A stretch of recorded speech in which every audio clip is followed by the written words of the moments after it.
स्त्रियांच्या शिक्षणाची खरी सावित्री तूच कैवारी, तुझ्यामुळेच शिकते आहे आज प्रत्येक नारी. आदरणीय व्यासपीठ, वंदनीय गुरुजन वर्ग आणि इथे जमलेल्या माझ्या मित्रमैत्रिणींनो, आज 3 जानेवारी म्हणजेच भारताच्या पहिल्या शिक्षिका आणि समाजसुधारक म्हणून ओळखल्या जाणाऱ्या सावित्रीबाई फुले यांचा जन्मदिवस. क्रांतिज्योती सावित्रीबाई फुले यांचा जन्मदिवस साजरा करण्यासाठी आपण आज इथे सर्वजण जमलेलो आहोत. सावित्रीबाई फुले यांच्या कार्याला नमन करून मी माझ्या भाषणाला सुरुवात करते. अंगावर चिखल, दगड, शेण यांचा मारा सहन करून न डगमगता सावित्रीबाईंनी मुलींना शिकवण्याचे काम पूर्ण केले. म्हणून आज प्रत्येक क्षेत्रात स्त्रिया सर्वोच्च पदावर कार्यरत आहेत. असे कोणतेच क्षेत्र नाही जिथे स्त्रिया नाहीत. याचे सर्व श्रेय जाते ते सावित्रीबाई फुले यांना. सावित्रीबाई फुले यांचे पूर्ण नाव सावित्रीबाई ज्योतिराव फुले असे आहे.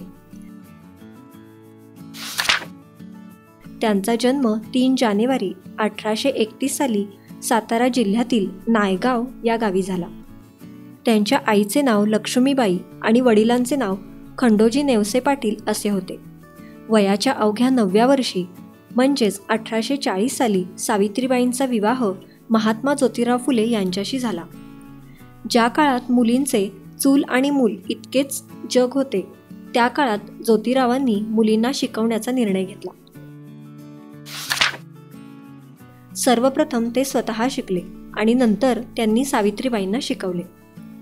अखेर 1848 साली पुण्यातील बुधवार पेठेतील भिडेवाड्यात ज्योतिराव आणि सावित्रीबाईंनी मुलींची पहिली शाळा काढली. साक्षर बनून सावित्रीबाई शाळेच्या पहिल्या शिक्षिका आणि प्रशिक्षित मुख्याध्यापिका बनल्या. मुलींना शिकवताना त्यांना अनेक संकटांचा सामना करावा लागला,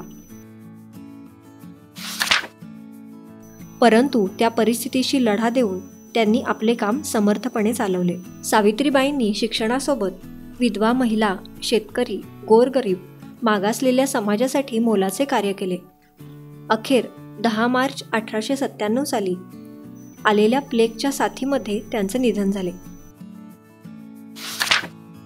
शेवटी मी एवढेच सांगेन की आयुष्यात कितीही संकटे आली तरी प्रत्येक स्त्रीने सावित्रीबाईंचे विचार मनात ठेवून त्या संकटावर मात करणे गरजेचे आहे. आज मी इतक्या आत्मविश्वासाने तुमच्यासमोर उभारून बोलत आहे, याचे सर्व श्रेय सावित्रीबाईंना जाते. असे थोर व्यक्तिमत्व आपल्या देशाला लाभले हे आपले फार मोठे भाग्य आहे. त्यांच्या या महान कार्याला माझा सलाम. धन्यवाद.